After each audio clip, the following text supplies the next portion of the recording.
ছোৱালীবিলাকক কৈ আছো যে যেনেকে এতিয়া আমাৰ 50,000 ৰিক্ৰুটমেণ্ট হ'ব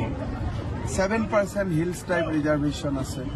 আপোনাৰ কি পৰিকল্পনা আছে কাৰ্বি আংলঙত এইবাৰ 80% ল'ৰা ছোৱালী মেট্ৰিক পাছ কৰিছে যোৱাবাৰ যথেষ্ট ল'ৰা মেজিষ্ট্ৰেটো হৈছে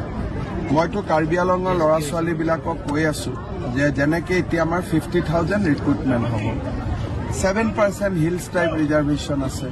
কাৰ্বি ল'ৰাসকলে আগতে ষ্টেট গভৰ্ণমেণ্টৰ চাকৰিত এপ্লাই নকৰিছিল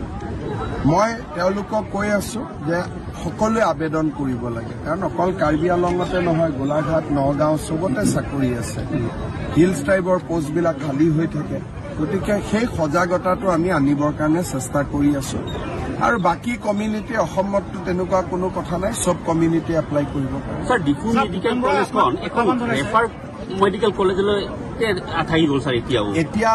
5 বছৰ হোৱাৰ পিছত পোষ্ট গ্ৰেজুৱেট এই বছৰ আমি ডিফু মেডিকেলত পোষ্ট গ্ৰেজুৱেট এপ্লাই কৰিছো এখন মেডিকেল কলেজ কমপ্লিট ডাঙৰ হওঁতে 10 বছৰ লাগে কাৰণ প্ৰথম 5 ইয়াৰ্ছ MBBS তাৰ পিছৰ বছৰ MCI পোষ্ট গ্ৰেজুৱেট খুলিব দিয়ে যিবিলাক ব্ৰাঞ্চ আছে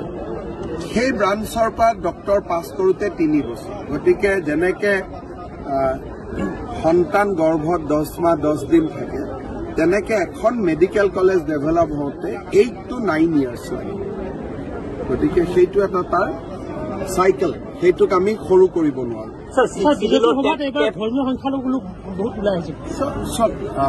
সংখ্যালঘু হওক সংখ্যাগুৰু হওক অৰুণোদয়টো সকলোৱে পাইছে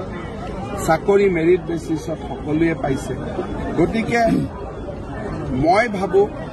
যে সকলো শ্ৰেণীৰ মানুহে বিজেপিৰ প্ৰতি আকৃষ্ট হৈছে আৰু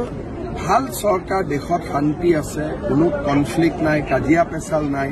গতিকে মানুহ ডেফিনেটলি বিজেপিৰ ফালে আহিছে বা আহি থাকিব স্যাৰ 6 শিডিউলৰ টেট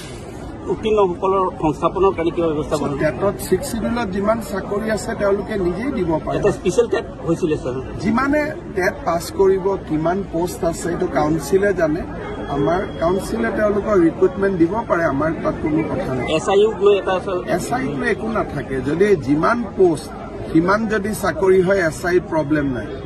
কিন্তু যোৱাবাৰ কাৰ্বি আংলঙত প্ৰব্লেম আছিল কি যে টেট পাছ নকৰা কিছুমান ল'ৰা ছোৱালীকো চাকৰি দি দিছে